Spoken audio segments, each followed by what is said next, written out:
Good morning.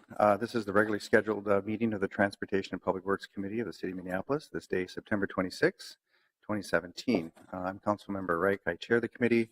I'm joined by my colleagues, Councilmembers Yang, Palmisano, Bender, and Gordon. We will proceed with today's agenda as we have 10 items. All are on consent except for our one public hearing. I'll go through the consent items. Any committee member can pull them for further consideration. Starting with item number 2, gift acceptance from Florida International University for payment of travel-related expenses. Item 3 is the Zombie Pub Crawl Block Event permit for October 14th, 2017. It should be noted that we have the #1 zombie crawl in the nation, and Public Works is here to support that. Item 4 is Hiawatha Trail Gap layout approval and easements. Item 5 is the agreement with Mississippi Watershed Organization for modeling of the East Watershed. Item 6 is a contract amendment with Keys Well Drilling for the 10th Avenue Storm Tunnel project. Item 7 is the non-governmental tax-exempt parcel streetlight operation fee assessment. There will be a public hearing for that November 13th, 2017. Item 8 is the non-governmental tax-exempt parcel street maintenance assessment, also November 13th, 2017, public hearing. Item 9 is a bid for removal of snow and ice from public sidewalks. That's a low responsive bid.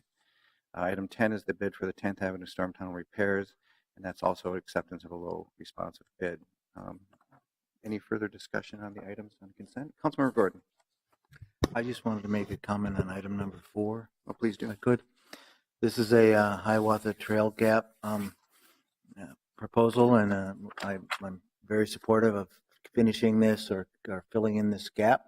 This is a little bit of the bike trail and even pedestrian access that goes along the Hiawatha line and Highway 55 there. It goes under the Lake Street Bridge.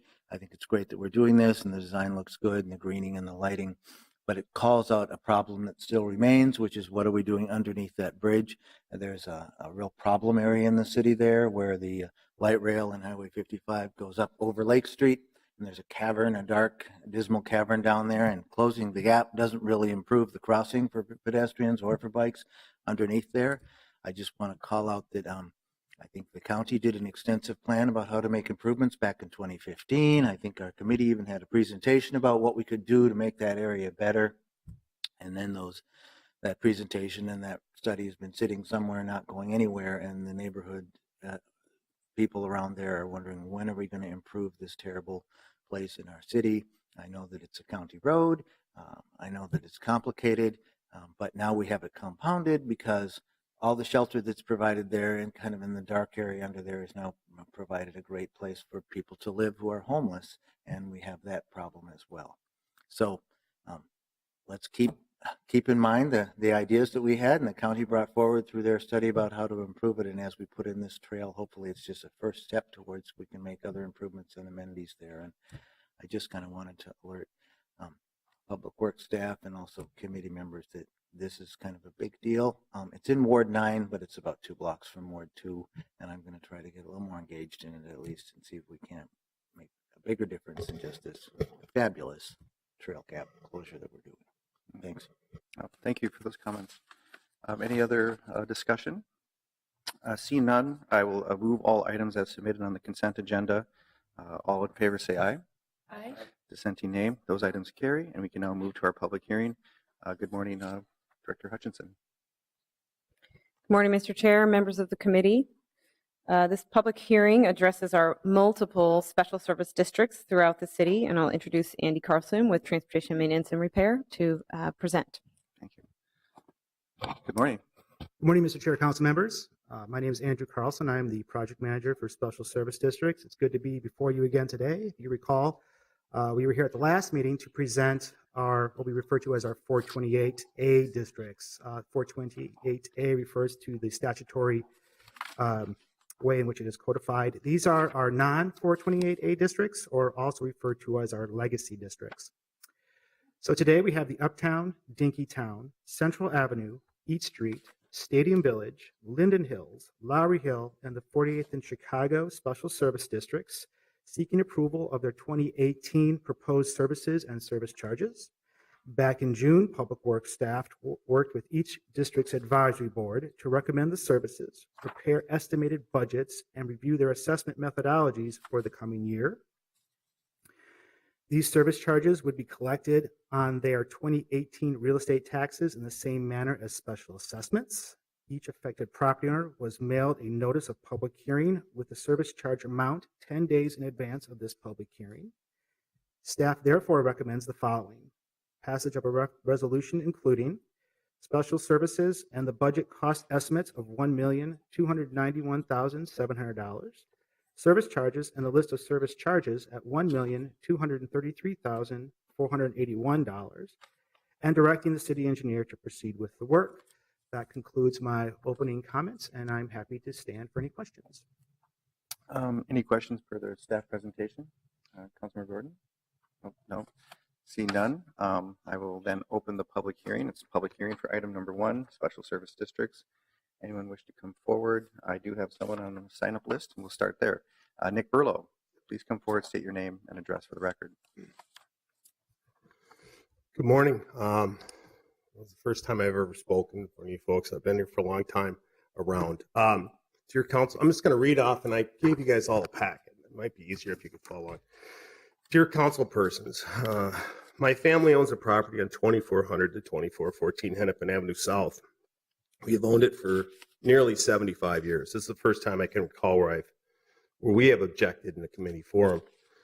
I'm here today to object to proposed 2018 special service and service charges for Lowry Hill Special Service District. The specific budget item I am here today about is boulevard maintenance. The scope of boulevard maintenance is beyond the guidelines established when the Special Service District was started in 2004. Referring to 454.2 under the Minneapolis Code of Ordinances, there's no language in subset A through O that outlines any boulevard maintenance whatsoever. Additionally, boulevard maintenance, specifically grass between the sidewalk and the curb, is confined to a limited number of properties in the Special Service District and thus serves to enrich a specific private properties at the expense of the entire district. Referring to statute 428.02, quote, the fact that neither the landowner's property nor its use is benefited by the proposed Special Service District. Lastly, the 25% increase is excessive. The proposed boulevard maintenance cost for 2018 is $75,000. The 2017 budget item for boulevard maintenance was $57,000. In 2004, the boulevard budget was $11,000. The budget has increased since 2004 over 700%. This special service district cannot make grass grow consistently between the sidewalk and the curb on Hennepin Avenue. We believe this is fiscally irresponsible.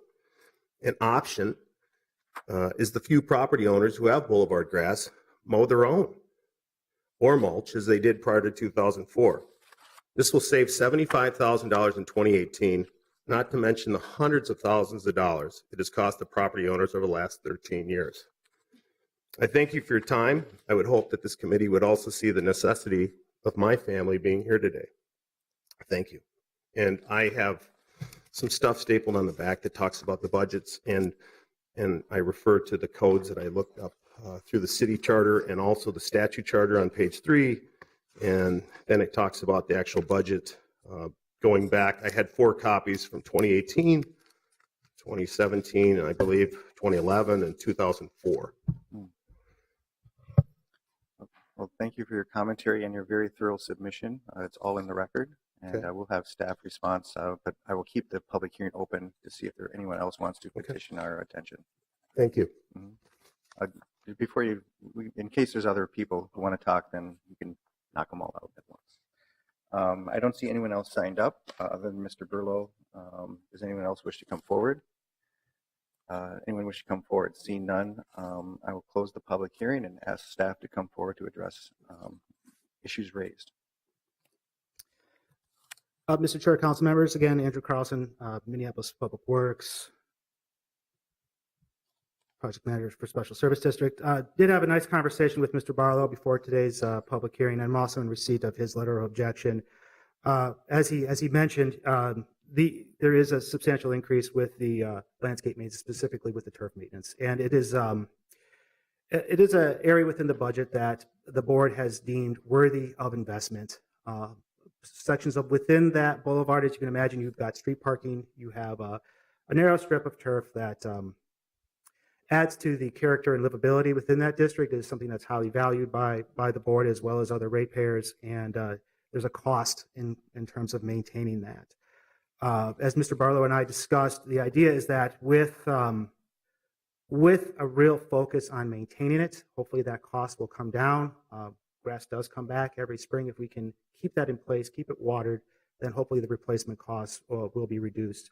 I should also mention there are other alternatives that have been discussed by the board in terms of some impervious pavement type of materials that can be used and have been tested and piloted throughout the district. So this issue is not lost on the advisory board or the ratepayers or the city for that matter, as we try to find innovative ways in terms of maintaining that aesthetic, but at the same time keeping costs within budget.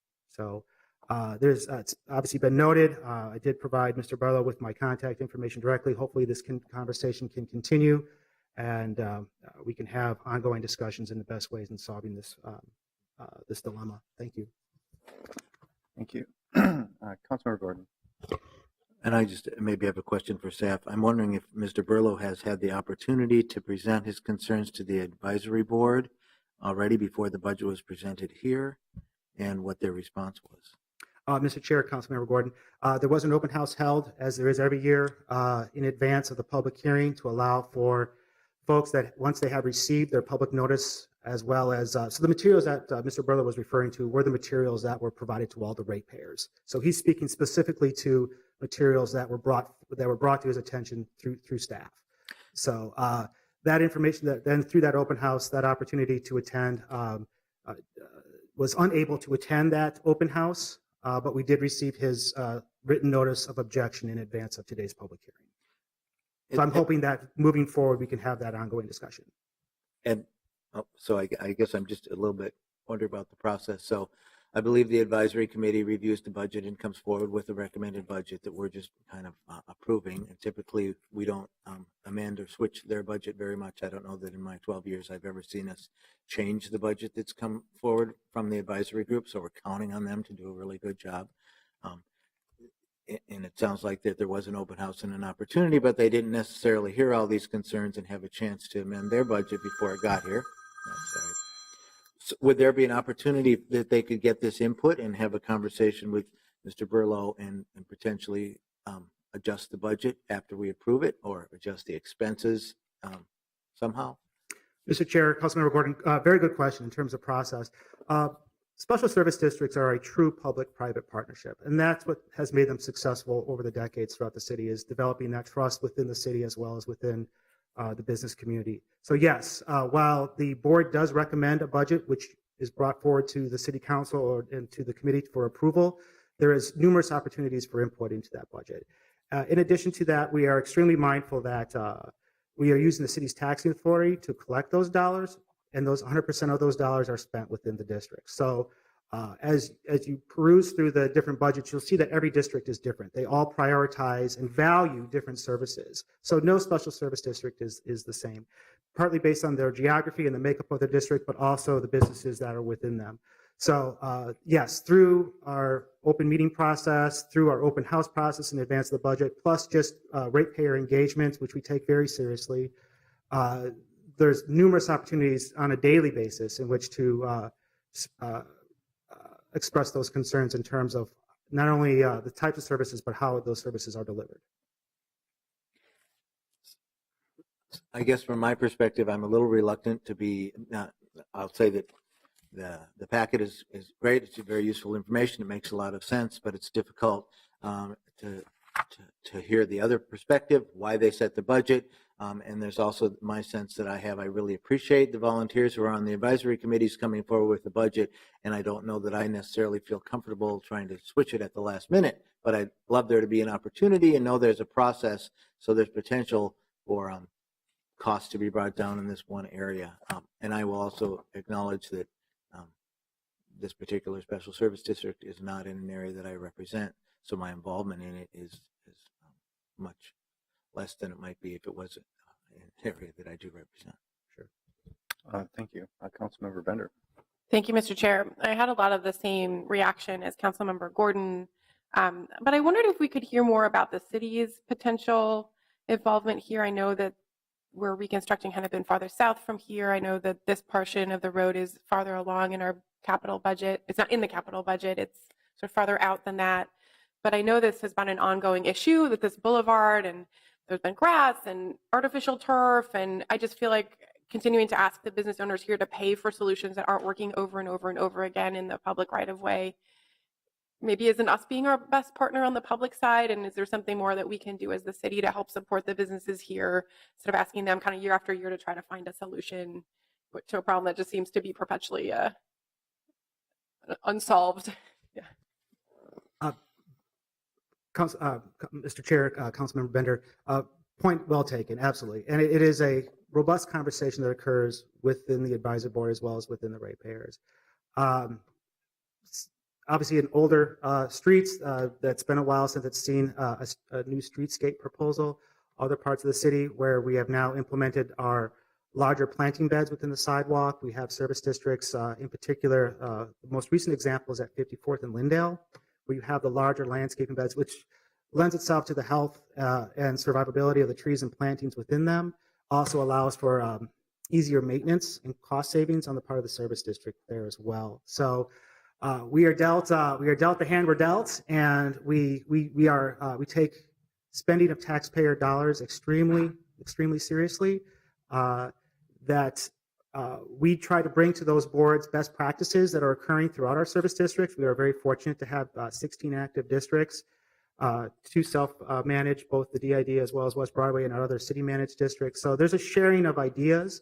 We are always looking at best practices within public works as well, and how to keep costs down and how to deliver those services. So while we help in advising and bringing those ideas forward, that recommendation truly does come from the board.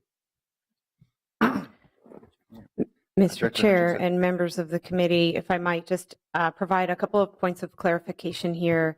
Hennepin Avenue is indeed on our radar, and we hope to make multiple improvements as that street is reconstructed. In the meantime, we rely on our special service districts to come forward with the items that they feel are most important to them, and for us to try and make all of those happen in the best way possible using best practices.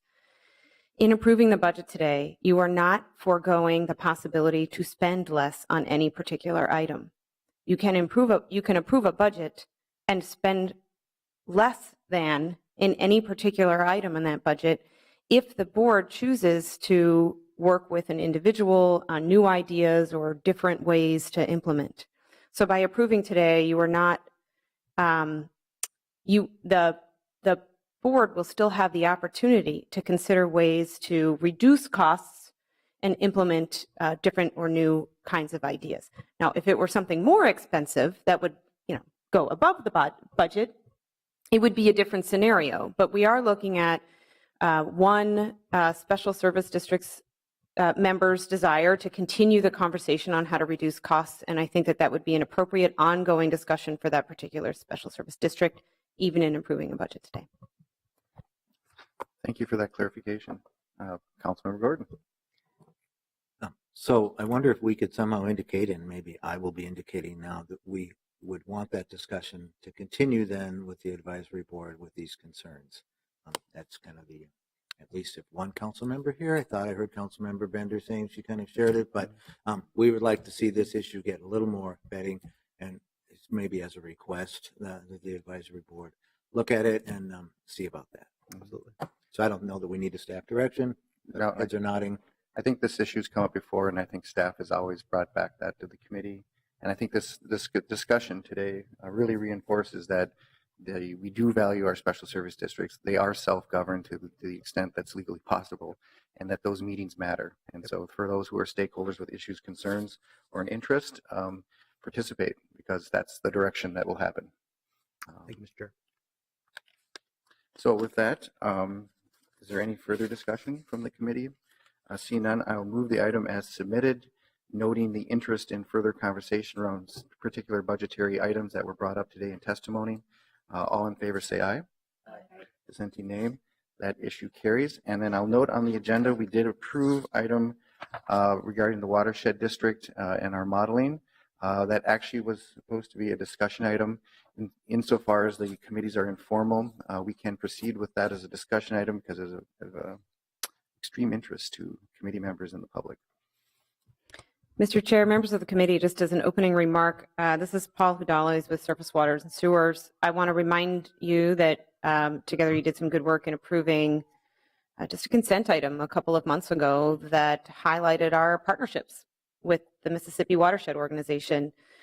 We didn't agree to spend any money. We didn't agree to do any particular projects. What we agreed to is to work together for both of our benefits. And this, I think, is a great opportunity for us to show you how that's playing out in a real project with some participation from both parties. So Paul's going to present to you on this topic of modeling, which I'm sure he's going to make very exciting. Well, with that great prelude, good morning. Mr. Chair, council members, I'm Paul Hudala with Surface Water and Sewers. I'm pleased to be here today again. As Robin indicated, I'll be presenting on our hydrologic and hydraulic modeling work and the agreement with the Mississippi Watershed Management Organization, who's been a vital partner in that work.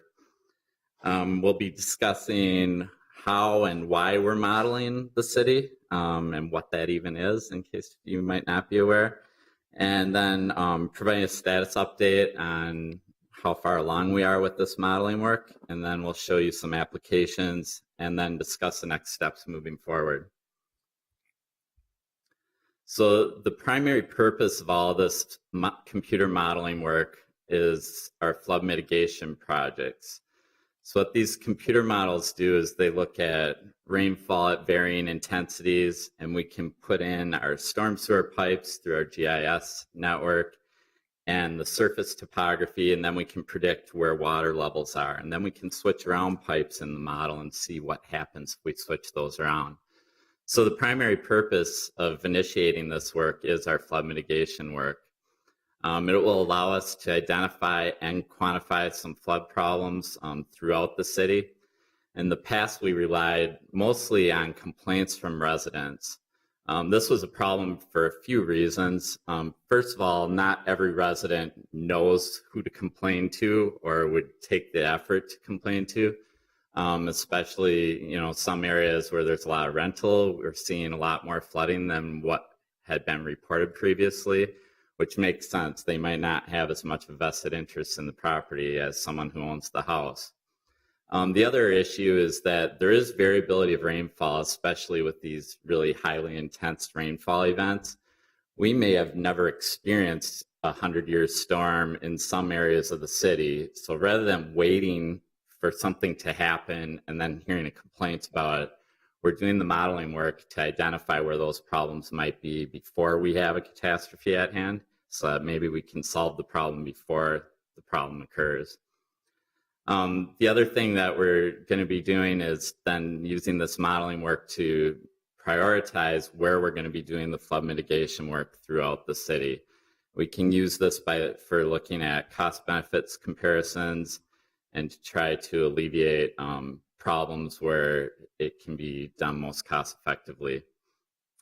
The modeling, although it's mainly for flood mitigation work and all the problems that we have with flooding, it can be used for a whole host of other things related to drainage design, including our capital projects, development review, and then even policy development. So right now we're looking at changing our Chapter 54 Code of Ordinances related to stormwater management, and we may be able to use some of the information that we're garnering from these models to influence what those policies will be moving forward.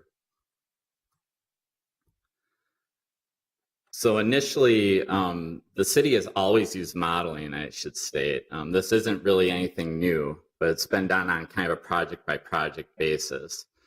So they tend to be much more simple models, and if we were using them for something that popped up like a street reconstruction project, it would be something very crude compared to the models that we're constructing now.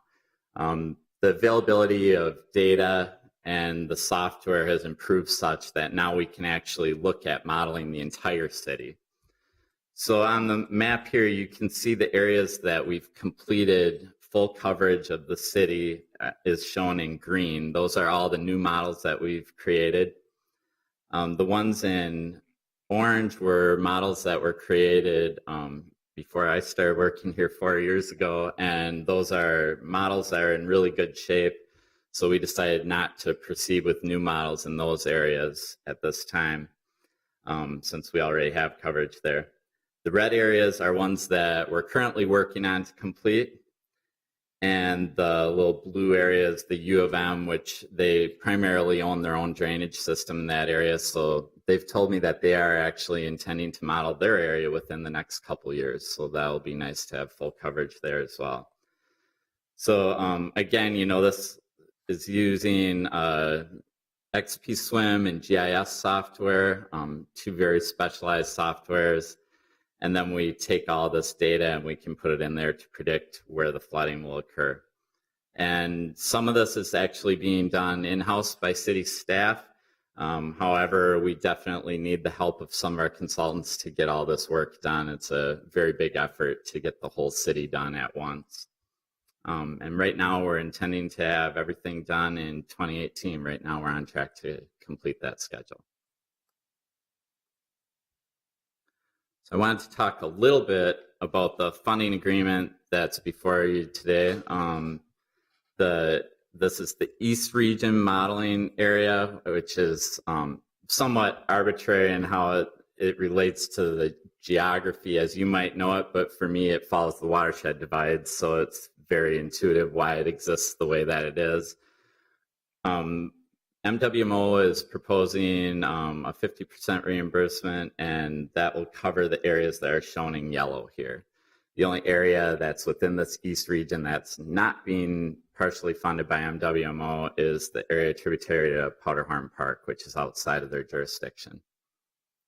This is actually the 6th modeling project that we've done of this magnitude with MWMO. Others include all of North Minneapolis under one contract, the majority of Southeast Minneapolis under one contract, and we had 2 contracts covering Northeast Minneapolis, and then an area that's kind of up by the Corey Shopping Center near St. Anthony, which had a lot of flow coming in through there from the city of St. Anthony. For the areas outside of the city, I should note the MWMO actually funded all of the modeling that we needed to inform our model within the city of Minneapolis. So that was very helpful. I wanted to go through a few of these modeling applications. So obviously the primary intention here is flood mitigation work. However, it informs a lot of drainage design. The map on the right shows an area near the entrance of Bassett Creek. So it's the impound lot south of the creek there that you can see on the map. And then the area north of there, which is currently being considered for redevelopment by CPED. So when they came to us, or actually we heard that they were considering redeveloping that, and we were able to take the results of our modeling work and go to them and share with them some of the concerns that we had about flooding. So this map here shows in blue the areas that are most susceptible to flooding in the area. So the light blue is the 100-year event, or probability of 1% of occurring in any given year. So that's obviously a huge flood risk in that area. So we're continuing to work now with CPED through this issue, and we're advising them on how they might be able to get a consultant involved to try to mitigate some of this flooding before development would occur in the area, so that we don't have a new flood problem moving forward once this gets redeveloped. Another example on a smaller scale is a building at 5428 Lindale. This is an area that used to be I think it was a Saab car dealership, if you're familiar with that area. There's a new Walgreens that went in right next door, and there was a flood issue there in the past, and we knew that they were having problems with flooding there. So when they went in with a new development project there for a new building, we were able to work with the developer and explain to them what the model was showing for high water elevations. And I'd like to note that they actually raised their building elevation because of that. So they intended to build it about 3 feet lower than what it ended up being built at. Without the models, we wouldn't have had that information to inform their decision. So that was another one where we avoided another flood problem just by having the models available. The model is also being used for the downtown tunnel study, looking to improve our tunnel capacity throughout downtown. It also is used to inform the street design on Nicollet Mall. The original layout, actually, with the tabletop design that they have, with the road being pretty much at grade with the sidewalks throughout there, there were actually problems discovered through using the modeling whereby the target building would have been prone to flooding there. So the design was actually altered to account for that. And again, obviously that's a huge benefit when we don't have major businesses downtown having problems with flooding. So again, a good use for this modeling. The Blue Line LRT has used this modeling to inform some of their drainage network decisions. And then we've also begun to study some of the flood mitigation areas, in particular the Cleveland neighborhood in North Minneapolis. We call it Flood Area 5, if that rings a bell with any of you, but we're going to be continuing working on that and looking for solutions there. Kind of an extension of the greenway that occurred up there. We're hoping that we can build on that success and move things forward. Fulton neighborhood, we've already begun to look at some of the flood issues there, and we'll be looking at using the modeling with some other decision matrices to inform decisions on how to best resolve the flooding in that area. Then Sheridan neighborhood, 13th Avenue and 2nd Street Northeast at Dangerous Man. There's been some flooding there that we're looking into. And I'd like to note with this one that this is another place where identifying where the flooding is occurring is really important. Here we had a case where the building was being primarily used as a warehouse in the past, and then a business came in there that has a restaurant, and all of a sudden putting sandbags in front of the door, which is what the previous owner had done, and they didn't seem to have that big of an issue with that. That was clearly not an option anymore when you have to have a restaurant open and having people come in and out. So the modeling helps us identify where some of these problems would be before we would have problems occur. And then finally on these examples, the Hiawatha Golf Course project also used this modeling. And actually, I have one more example. Using the modeling for our capital improvement projects, we already began to do this year. So the Mid-City Industrial Project, which is planned for construction in 2018, we were able to look at both sewer condition and then also using our modeling to predict where flood issues might be to try to make sure that we take care of all this in one dig so that we're not back in there fixing problems again after the street has been freshly rebuilt. So again, having these models readily available, even if our street reconstruction project schedules may shift slightly, we'll have now full coverage over the whole city rather than trying to put together a model at the last second to resolve these issues. And that gives us more time to look into the solutions rather than worrying about the technical aspects of the modeling when the project arises. So next steps moving forward, in particular with the flooding work, but also just in general, we will be taking a layered approach to looking at decision criteria for the flood mitigation work, taking into account, first of all, flooding risks, but then also will include a water quality component, infrastructure condition, then we'll look at the street capital improvement program, and then equity also will be factored into those decisions so that finally when we're done, we will have a ranking of which projects make the most sense to implement at this time.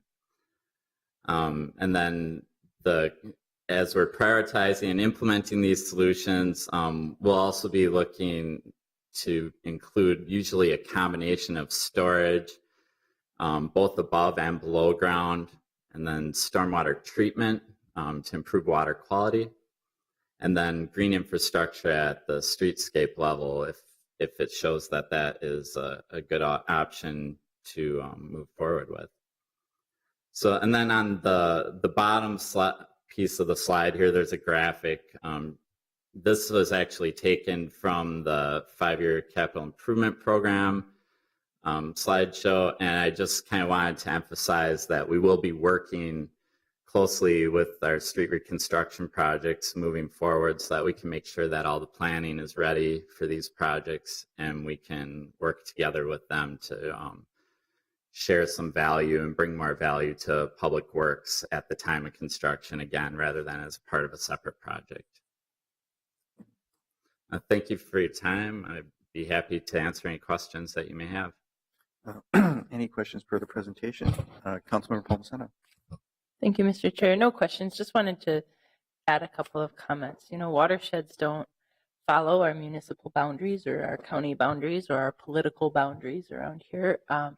So many organizations come together to manage and protect it. And what I think is so neat about the work this group does is are just how collaborative they have to be in their approach. You know, I've been part of the Minnehaha Creek Watershed District from a policymaking perspective, and I see our public works employees play so many different roles in it, formal and informal.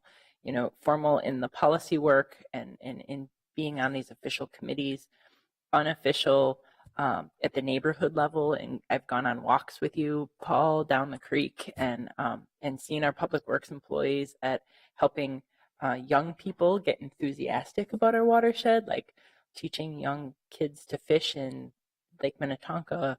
I've just always been impressed at how they can come together and solve a problem. And I think it's a model of maybe how we can work better as government. But I mean, it's just, this is water, you know, like large and small, even between individual residents. Last night, I have, you know, sometimes urgent issues come up. Well, I think we're the majority of the Mississippi watershed, right?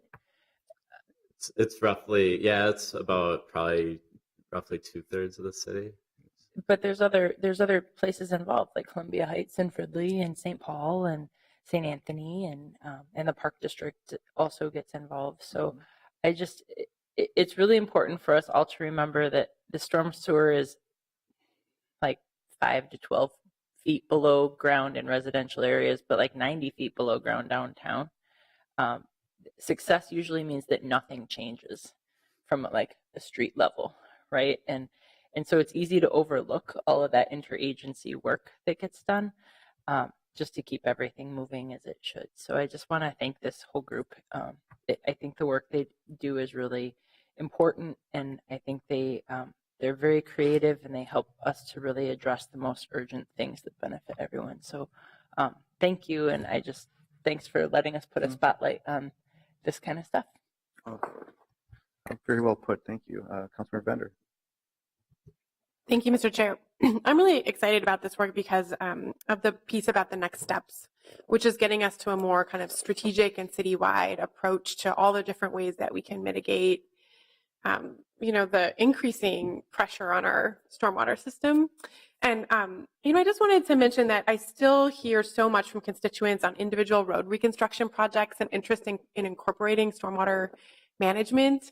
And I feel like we're not quite there yet to say, you know, when we should and when we shouldn't, or what, you know, I mean, folks are just, they may not know kind of like our modeling data or if it makes sense in that particular location or the cost benefit of each location, but they're interested overall in making sure our system is sustainable and looking at green solutions. And of course, I think people want to see it visibly in their own neighborhoods. So I just wondered if you could address that, you know, kind of how this process will help us get to a better, not maybe not a better response, but just a more detailed response to neighbors who want to see a particular kind of infrastructure on a street in their neighborhoods. Yeah, absolutely. Well, we are looking at, you know, partnering with the planning department to look into greening options, and that's something that we're definitely pursuing. What we can do with the modeling work is we can actually quantify like the types of flood benefits that would occur, and then there's kind of a separate lens of modeling, which is water quality modeling, which we can actually use these models to help build those quickly, so we can actually model both of those to see what the water quality improvements would be and what the flood improvements would be. Obviously, there's an aesthetic component also, as you've noted, Councilmember Bender, and I do believe that that's possibly equally, if not more important in some cases. So just having that landscaping piece there is a very valuable thing as well. I don't know if you have anything else to add. Yeah, Chair and Councilmember Member, thanks again for this opportunity. I'm Katrina Kessler, and Paul has done a great job with this. And I just want to reinforce that at the end of the hydraulic modeling, it is our goal to have this decision matrix in place so that we can have the water quality model done, we can have the hydraulic information, and that we can have this general framework of cost benefit analysis, which is difficult to do because, as Councilmember Palmisano pointed out, it's not uniform across the city. So we can't say this cost benefit equation works for this area of Hennepin, and this cost benefit equation also works for this area in downtown or this area in Northeast. So it's a little bit more complicated than coming up with a decision tree and saying yes, no, yes, no, yes, no. But we hope to have something that is transparent, that we can go to our partners, which is watershed partners or our community partners, and say, okay, we've done all this work. This is how we can use it. This is how you can use it. This is how we collectively can have this conversation about how we can be at the same place, at least with the same information when we need to be when planning occurs.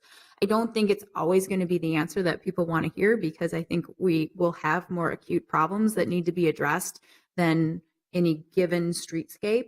But that doesn't mean that we can't have the conversation. And when the opportunities align, we should certainly be taking advantage of them.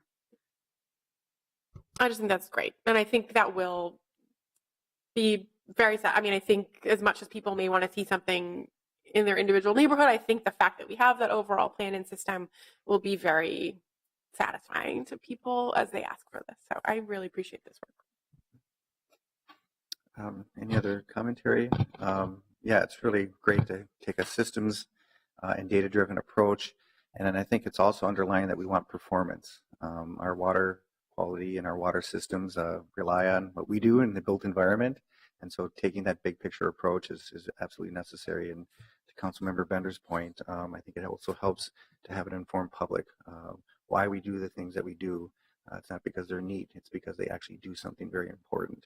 And kind of as Councilmember Palmisano notes, collaboration is the name of the game, because water is where it is and it goes where it goes. And it has no respect for any of our contrived boundary lines. And so I think the Water Division is exemplary in its partnerships. The work that you've done with the University of Minnesota and what that's done for our water delivery, and the work that we're doing with our watershed districts, how it's really upping our game for water quality and management as well, is pretty stellar, and certainly using our public dollars wisely. So I applaud this work and thank you for the presentation. Any further commentary? Seeing none, we had already moved this as a receive and file, and so with that, we are now adjourned. Thank you.